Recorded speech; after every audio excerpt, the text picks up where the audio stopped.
Thank you very much to our program director. I should say that as one who enjoys the game of golf,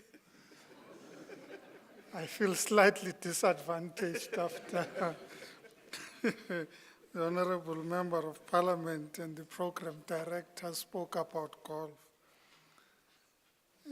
For those of us who don't play particularly good golf, the notion that it is good for networking is not completely right, because we spend most of the time apart from each other. Program Director, Mr. Peter Ndoro, our host, City of Tshwane Executive Mayor, Your Worship, Councillor Solim Simanga, Minister of International Relations and Cooperation, the Honorable Maite Nkwana Mashabane, the Honorable Member of Parliament, Mr. Pravin Gordhan, Your Excellencies, the ambassadors, high commissioners, and all members of the diplomatic corps, mayors from across the African continent, fellow speakers, delegates and friends. It is an honor to be amongst leaders of African capital cities here today, owning the conversation that highlights local government's role in achieving social and economic growth that is sustainable and just. We started this conversation almost 3 years ago at a time when the newly adopted Agenda 2063 of the African Union gave our cities urgent impetus for multilateral cooperation on the African continent.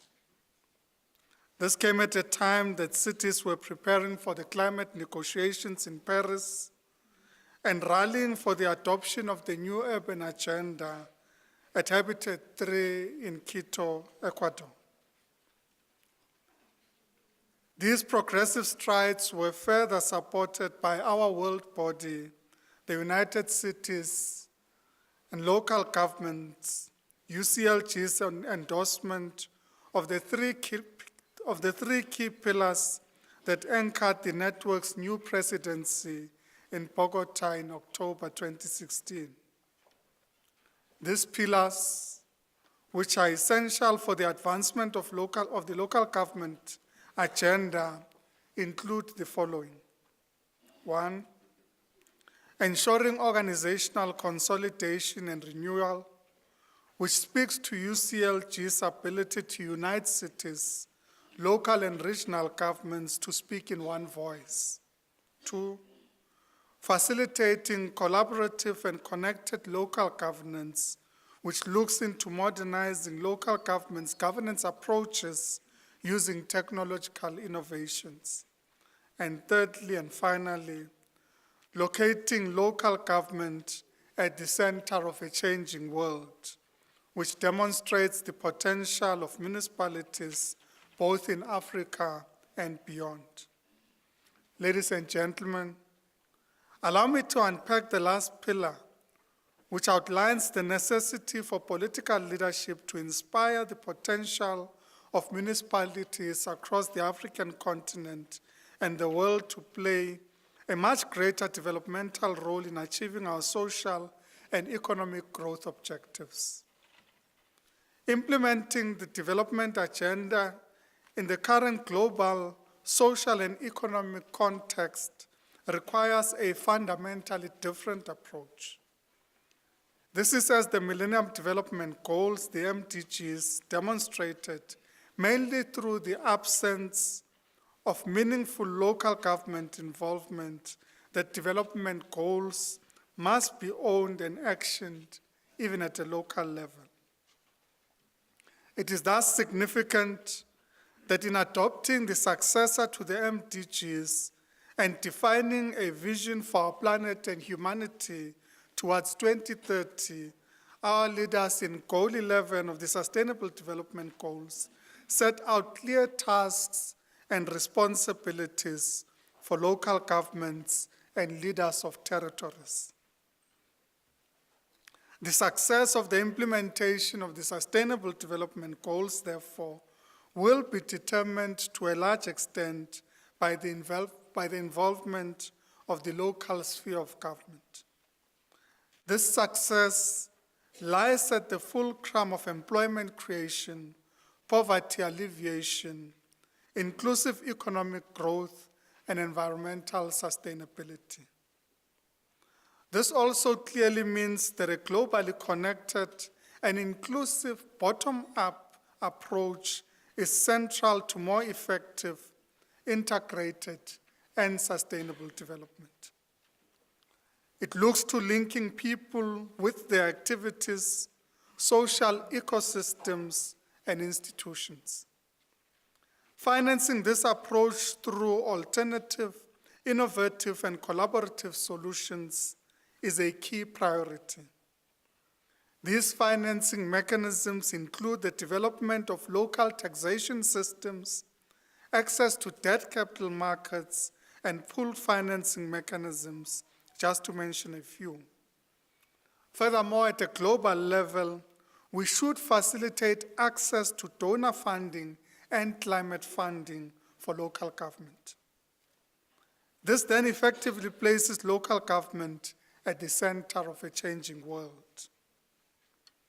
Our collective responsibility in this regard entails, amongst others, the localization of the post-2015 development agenda, which can be simplified as political leadership of our substantive agenda to drive the SDGs, Habitat 3, which is the New Urban Agenda, and the Paris Agreement on Climate Change.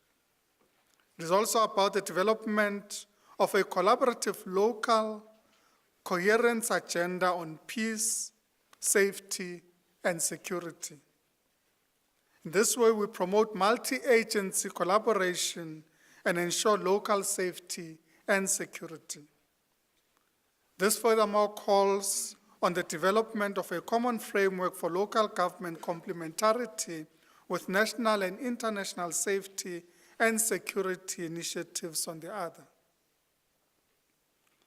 and a drive of a local narrative around migrancy, displacement, and social cohesion. This means building cohesive communities that are void of all forms of racism, xenophobia, and discrimination, and founded on an educating cities approach.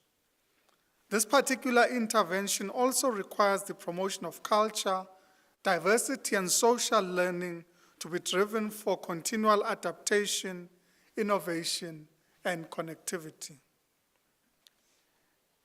It is therefore inspiring that at the African Capital Cities Sustainability Forum in 2016, African capital cities once again renewed their commitment to the African agenda within the broad framework of the Sustainable Development Goals. Today we sit here with leaders who are firmly in support of Africa's own urban agenda, and whose cities are part of nations that are parties to the Paris Agreement on Climate Change. Ladies and gentlemen, last week, on the 5th of June, we commemorated World Environment Day. The day's awareness campaigns brought to light emerging environmental challenges from marine pollution, human overpopulation and global warming, to ongoing consumption and wildlife crimes. Some among us would ask, why are these commitments, commemorations, and campaigns important to us as citizens, cities, and even as nations? Well, as local government leaders and environmental experts, we on a daily basis bear witness to the scale of the threat posed by the effects of climate change. We see firsthand the impact that this has on the lives of citizens and the imperative to drive sustainable development in cities, which are at the heart of this development paradigm. In South Africa this year, and particularly in the past several months, we have been affected by protracted drought in a number of our provinces and regions.